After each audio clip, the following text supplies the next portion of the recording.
Crossroads Community Church. We are so glad that you decided to check us out. You are invited to visit us in person at 9 or 11 a.m. on Sunday mornings. If you would like to partner with us in our mission to connect others with God, you can visit us on our website at www.crossroads.cc and click on the Online Giving tab. We hope you enjoy this sermon from our most recent service.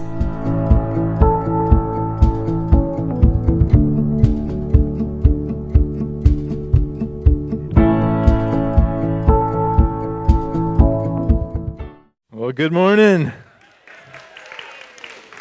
Yes. How many of you were singing along? You knew every word. I did, absolutely. I think he was on to something, Mr. Rogers was. He was on to something back then that we weren't quite picking up on, and now he's become quite celebrated over the last few months. Go back and watch some of his videos and stuff as he's been talking to different leaders and stuff, and you can see that he was really on to something with this idea of neighboring. And so we're in a series called The Art of Neighboring. I think probably one of the most, or possibly one of the most transformational and practical message series that we've ever done here at Crossroads. So I'm really excited about what God's going to do through this. We kicked it off last week, and so I hope that was, very practical for you as well. One of our beliefs here is that we want to create environments where you get this practical teaching, whether it's in kids or student ministry, and here that you get this practical teaching because we just believe that Sunday's not the end goal. You know that? Sunday's not the end goal, that we actually want to live out this stuff throughout the whole week, that if it intersects with our faith, then our faith will then intersect with what we do and how we live. And so we just want to talk very practically with you today, and we're excited about this series. So let me start with this idea. Maybe kind of think back in your past. Some of you have moved around a lot, I know, being military, but maybe think about somebody who was a neighbor to you, okay? Think about that person in your mind. Maybe it was a person or your best friend, or maybe it was a couple that you were beside or a family that you lived beside. Think about that person or family. You got it? Now, think of a story. Could be something funny. Could be something mean. That happens too with neighbors. It could be just maybe sometime when you just really felt like they really reached into your life and helped you do something, or some kind of fun memory that you have going on in your life. And would you take just a minute, you've got that neighbor in mind, that family in mind, and you've got that story in mind. So just turn to the person beside you. I know this makes some of you feel really uncomfortable, but tell the person beside you the story, okay? So you might need to move around if you're not close to somebody. So take just a minute, tell the story of your neighbor and that story, maybe funny or mean or whatever story it is. Tell the person beside you.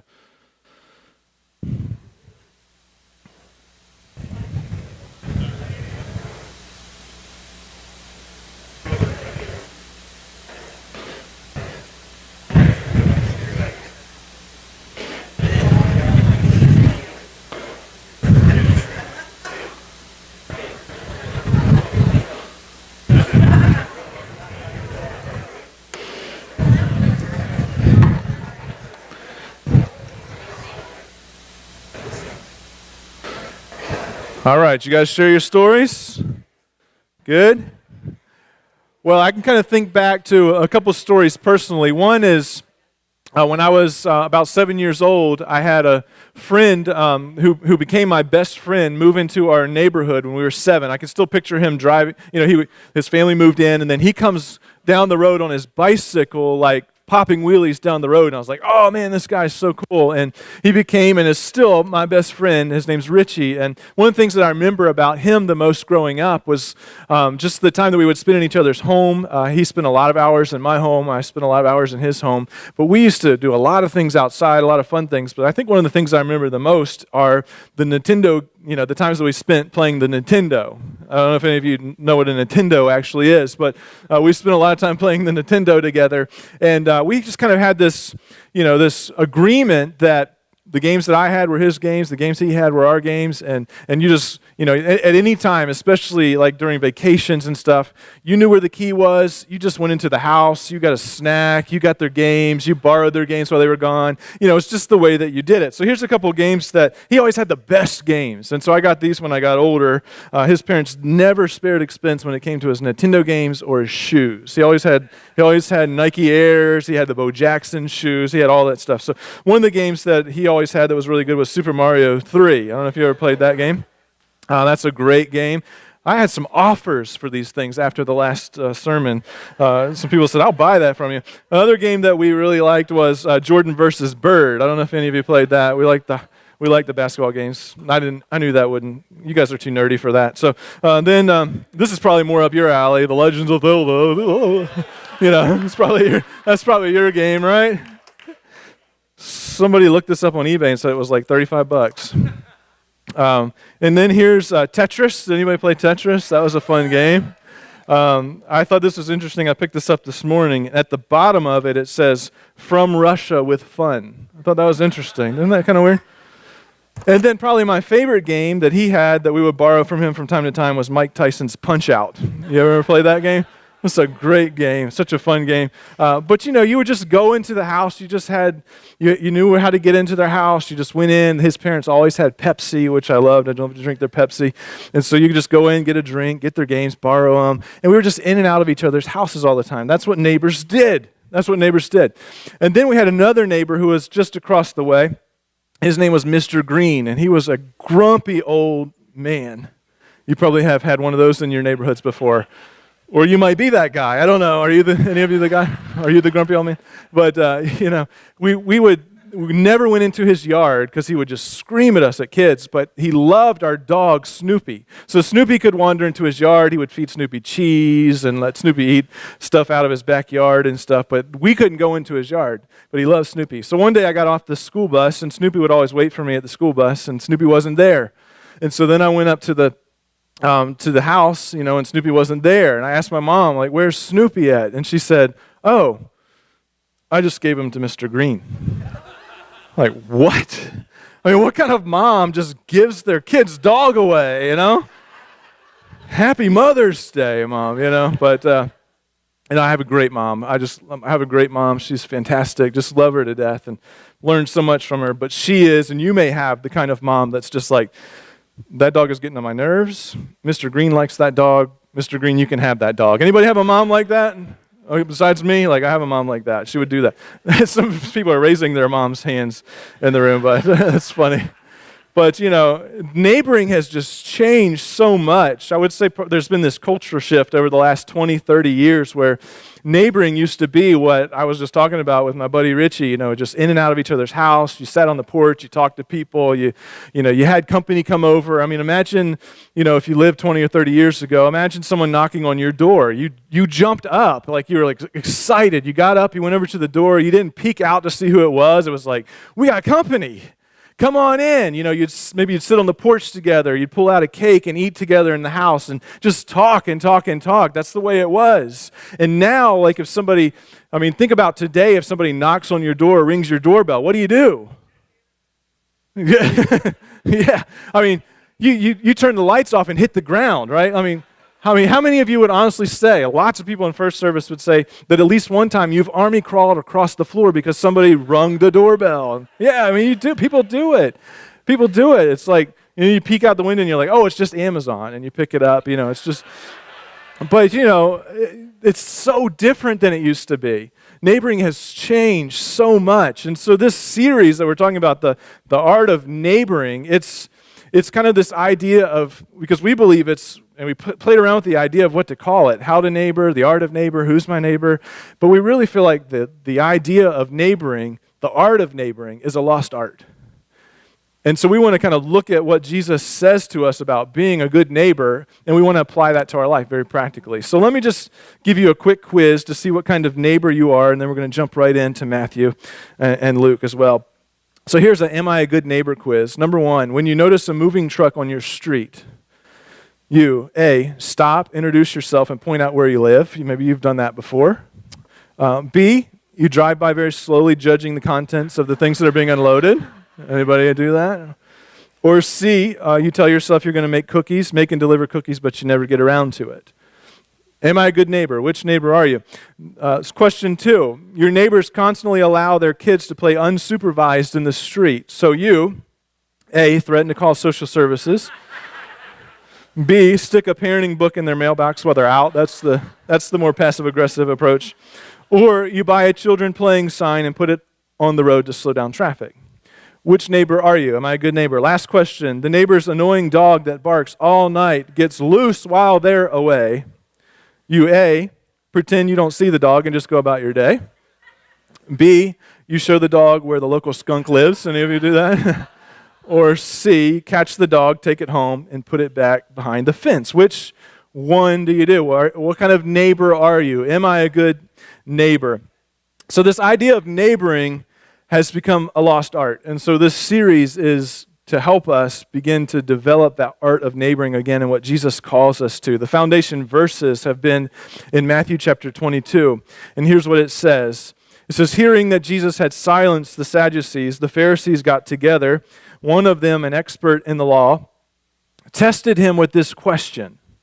So this question is asked to Jesus, Teacher, which is the greatest commandment in the law? Now you have to realize there were 613 laws at least. This was the law of Moses. The laws were laws that they memorized, that they lived by. It had everything to do from the way they related to God to the way that they lived the very details of their life. And there were 613 of them. And so they're asking Jesus, which one is the greatest of all of those laws, of all those commandments? And Jesus replies, love the Lord your God with all your heart, with all your soul, and with all your mind. This is the first and greatest commandment. And everybody would say, yes, I get that. That makes so much sense. But then Jesus kind of blew things up here. He said, but Jesus replied, I love the Lord your God with all your heart, soul, and mind. This is the first and greatest commandment. And then he said, and the second is like it.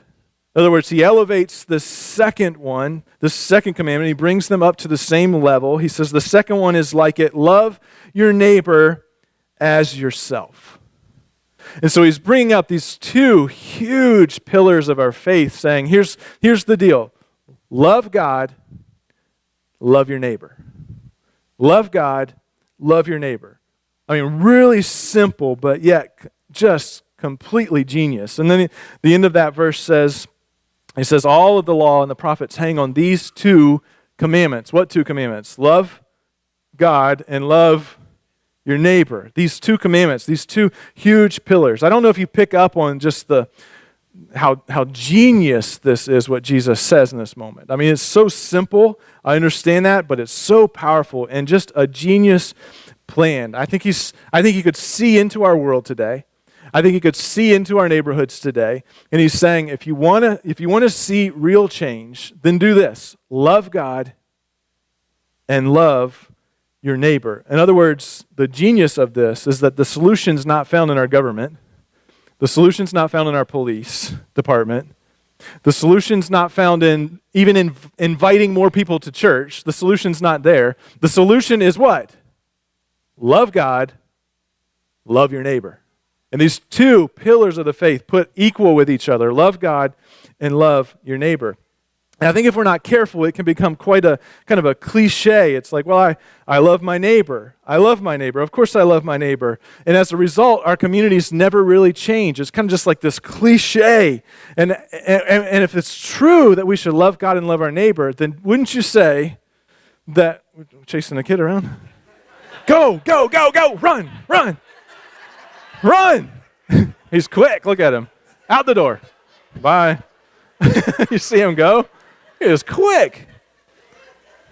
We've all been there, haven't we, moms and dads? Like, yes, we've all been there. I love it. I love it.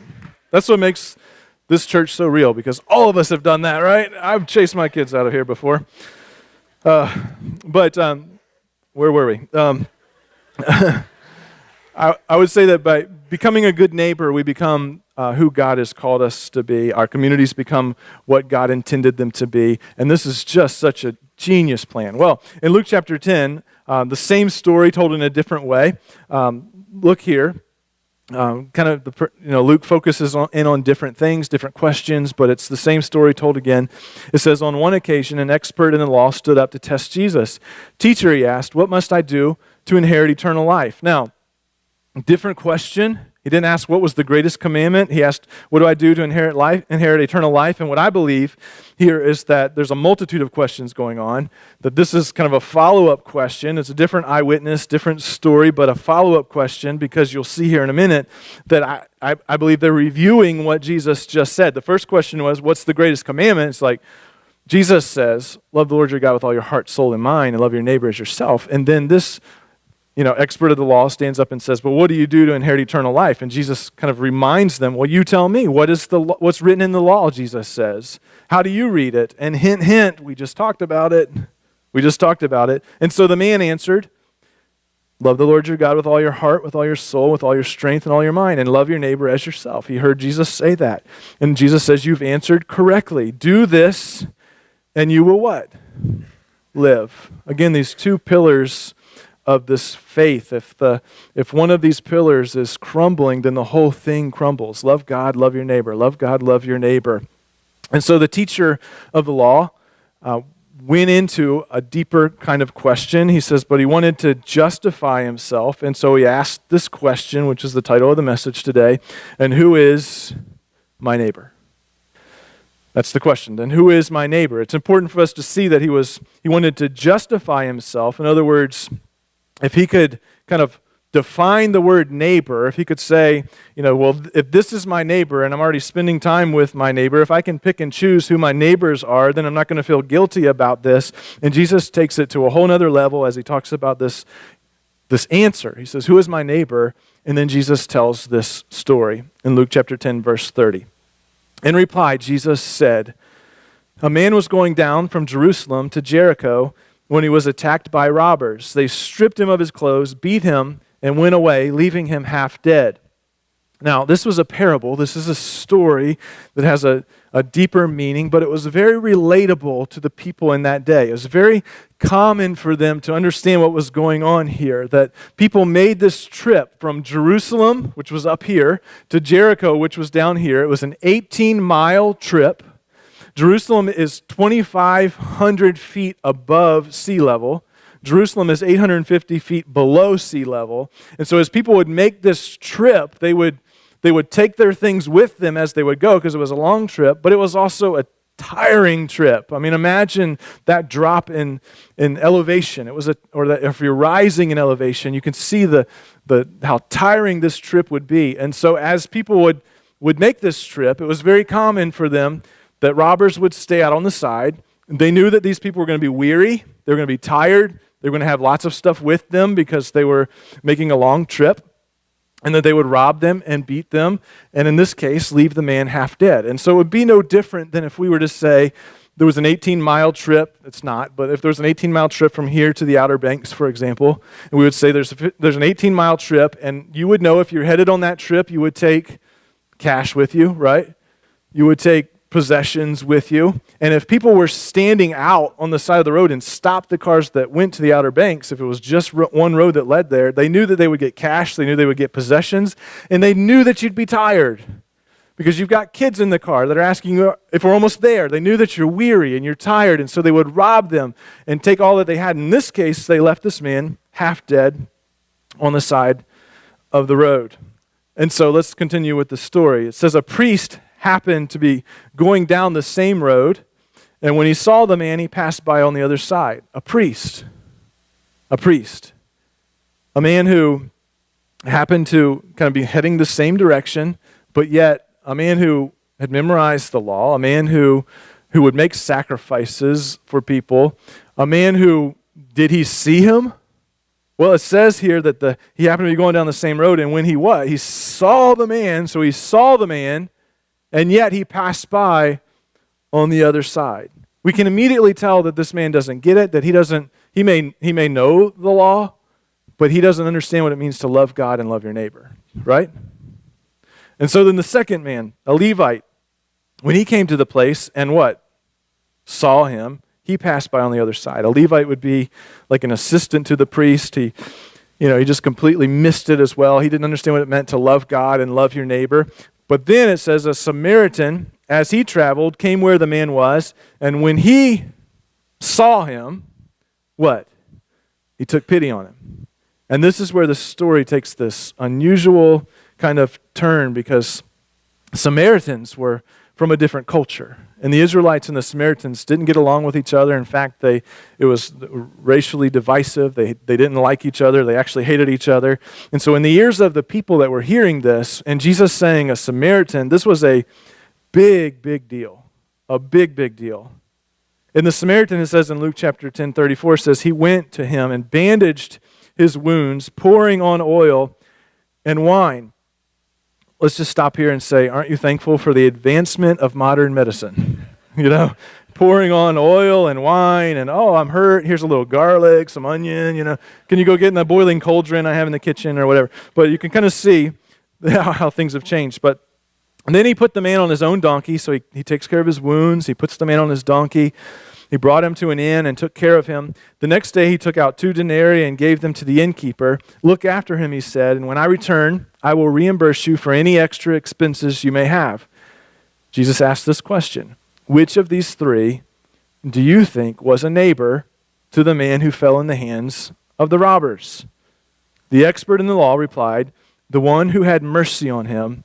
And then Jesus told them, what does he say? All of you say it together. What does he say? Go and do likewise. So who is my neighbor? Who is my neighbor? Well, I think if we're not careful, we become numb to this incredible commandment of Jesus to love God and love our neighbor, because we can become numb to it where we get to the point where we just say, well, everyone is my neighbor. Everyone is my neighbor. And by saying that everyone is my neighbor, it actually becomes an excuse for avoiding the great commandment, because we speak of it in really broad terms. Everyone is my neighbor. The people across the street are my neighbor. The people who are on the other town are my neighbor. The people who receive the donation that I give for that that nonprofit, they're my neighbor. Those people that get that. The government takes care of my neighbor. And we begin to look for loopholes in it, just like this lawyer did. We just say, everyone is my neighbor. But the problem with that is that when we aim for everything, what do we hit? Nothing. When we aim for everything, we hit nothing. So we begin to insist that everyone is our neighbor, and by doing that, we end up neighboring nobody. This challenge here, the problem with it, is that when Jesus was telling the story, he was assuming, and you can read into the story that way, he was assuming that those people that he was telling the story to already loved their neighbors, their literal neighbors, the people that were closest to them, because he's stretching that love, and he's saying, now you need to not only love the people that are around you, but you need to love the people who are of a different culture, people that you might not necessarily like, that are different than you. He's saying you need to love those people too, and so he's stretching them. But the assumption is that they already love their literal neighbors. Now, what we do when we hear the story is we go straight to the man beaten on the road. And we say we're to love our neighbors, everybody on the face of the planet, but we forget about the fact that the assumption was that we would actually be loving already our literal neighbors. And I think we do a huge disservice to this commandment of Jesus if we drive out of our neighborhoods to go neighbor other people. I think we've missed it. If we drive out of our neighborhoods to neighbor the people in our church, if we drive out of our neighborhoods to go down to the rescue mission, again, these things are very important. If we drive out of our neighborhoods to get on a plane and go to Nicaragua, which we're going to do, but what about the people who are literally our neighbors? I think we've missed what Jesus is talking about here. Again, he assumed that those people were already loving their neighbors.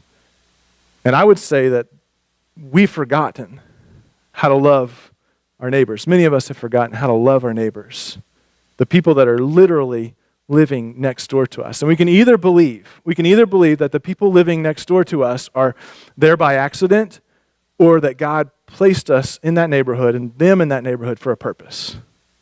Which would you rather believe? I would say I believe that I'm there for a purpose. And I need to be a neighbor not only to the people in Nicaragua and the people across town, the people at Rescue Mission, the people in Ridley Circle, but I can't drive out of my neighborhood and not be neighbors with them first. I've got to be neighbors with the people that God has placed me with. Does this make sense? And so let's just talk real practical how we're going to do that. And they come right out of these verses. And the first one is we've got to know our neighbors' names. You can write these down. Just know your neighbors' names. I mean, if we're going to love our neighbors, our literal neighbors, wouldn't it be important for us to actually know their names? So who are our neighbors? Well, I would say our neighbors are people with real names, real phone numbers, real addresses. Those are our neighbors, people with real names, real phone numbers, real addresses. These are real people, and we're to know them and to love them. And so the first challenge then for us is to actually know their names. And so last week as you left, if you didn't get one, we gave every person one of these, well, every refrigerator one of these. So one per family, one per refrigerator, and they're still out in the Welcome Center if you'd like one. And we ask you to take that. And this is just a picture of your neighborhood. I mean, your neighborhood probably doesn't look like this. Does your neighborhood look like a tic-tac-toe board? Probably not. But the idea here is to know your 8 closest neighbors. Yourself is in the center, and you take this and you put it on your refrigerator, and you begin to think about the 8 closest people to your home, and then begin to write their names in here. That's the first step. Let's just begin to know the names of the people who live around us. Now, that might take some work. It might take some effort. But I think it's a good challenge for us. If we're going to love our neighbors the way that Jesus has called us to, then it would help for us to know their names. And so put this on your refrigerator as a challenge to begin to know the names of the people who live literally next door to you. Now, you might have an apartment complex. You might live on 5 acres of land away from everybody else. You might live in a cul-de-sac. Just pick your 8 closest neighbors, okay? Don't make it complicated. Your 8 closest neighbors, okay? And know their names. Number 2, observe their needs. Observe your neighbor's needs. So in the story, all 3 saw the need. All 3 of them saw. So begin to observe the needs of your neighbors. And here's the challenge. Here's how you're going to do that. You're just going to take a walk, okay? So this week, just take a walk. Begin to know people's names and just take a walk. Now, taking a walk for exercise is one thing. Taking a walk because you're trying to observe your neighbor's needs is a whole other thing, okay? So go with that mindset. I'm going to walk through my neighborhood, and I'm going to look for needs. And then number 3, you're going to assist. We're going to assist in the needs that we see. In other words, you can't just do what the priest did and the Levite did. You can't just pass by. Once you see the need, then you assist with the need. Now, you might be like me and you say, hey, if I'm out in public and I see a man beaten down within an inch of his life, like I'm going to help. And we should. Absolutely. But I think we should be more proactive than that. I think we should be going into our neighborhoods, observing the needs of the people that are there and assisting as we're able to assist. Now, sometimes they might say no. I mean, I don't know. I don't know what I would say if my neighbor was like, hey, let me help you with that. I mean, I'm good. I got it. But so that might happen. But just go into the neighbor. Maybe you see a neighbor who's rolling his trash can back from the street to the house. And they've got the container of the recycling there as well. They're just, hey, let me grab that for you and take it and put it over at the house. Again, we're just going to start taking walks. We're going to start getting to know people's names. We're going to start observing the needs of the people. We're going to start helping where we can. And I want to tell you, this really does work, okay? Because we've got neighbors, and we haven't really been very good neighbors. We've been the kind of neighbors who drive out of our neighborhood and then neighbor you. We neighbor you. We neighbor people on the softball field. We neighbor, people in Nicaragua. We neighbor lots of people, but we haven't been very faithful to neighbor the people that are living right next to us. And I know that you probably feel the same way, okay? And so my wife, before she even knew we were doing this, a week and a half ago, took a walk in our neighborhood. And she went for exercise, but she saw a need while she was doing it anyway. So she's taking a walk, and she sees our neighbors, Eric and Jess. We know their names, but we haven't neighbored them. We know their names, but we haven't done anything. Our lives have never really intersected anyway, but we know who they are. We just say hi. They walk, we pass each other, we say hi, or run past each other, whatever, but we've never really interacted with them at all other than that. So Heather sees Jess out, newly married couple, working in their flower bed. And so she says, hey, do you want some flowers? Like, you can come over to our house and dig up a bunch of flowers. We got daylilies and irises and blah, blah, blah, blah, blah. All those flowers, I don't know what they are. And she goes, yeah, that would be great. And so Heather walked Jess back over to our house, and they took out the shovels, and they started digging up the bulbs and the flowers, and then took it back to her house and planted them in her yard.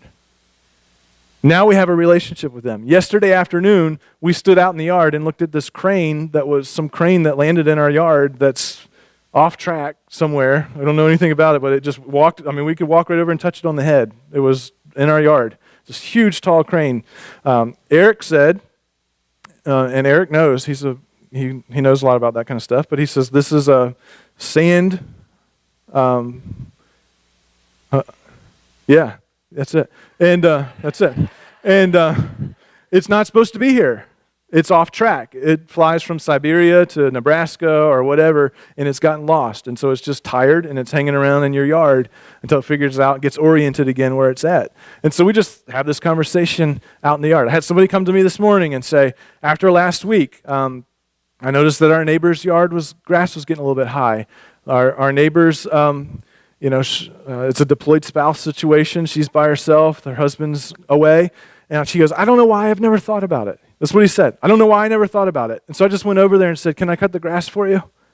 And she was like, I'll pay you. And he said, no, you don't have to pay me. I don't know why I didn't think about this earlier. I'd be glad to cut your grass while he's gone. And he cuts the grass. You see what I'm saying? It's just this neighboring that's become, it's a lost art. We don't even think about it. Oh, man, I could go over there and cut the grass. I'm already on the riding lawnmower anyway. I mean, let's start neighboring the people who are in our own neighborhood. And I know that sometimes I can be skeptical, and you might be too, saying, well, what difference is this really going to make in our community, in our neighborhood, in our world? Like, what's going to change? Well, are we going to just stumble into a time with no prejudice? Or all of our neighborhoods going to get along with each other? Or am I going to get along with all my neighbors? Maybe you're skeptical like that too. But when I jump into this text where Jesus says, if you want to see something different, love God, love your neighbor. And what if all 400 of us at Crossroads began to love our neighbors? Would that change something? I believe it would. I believe it would spread and that God would do big things through it. Maybe that 400 becomes 800 and 1,200, and maybe we start a whole revolution of the art of neighboring. I'd love to see it happen. You guys with me? You guys going to do it? All right.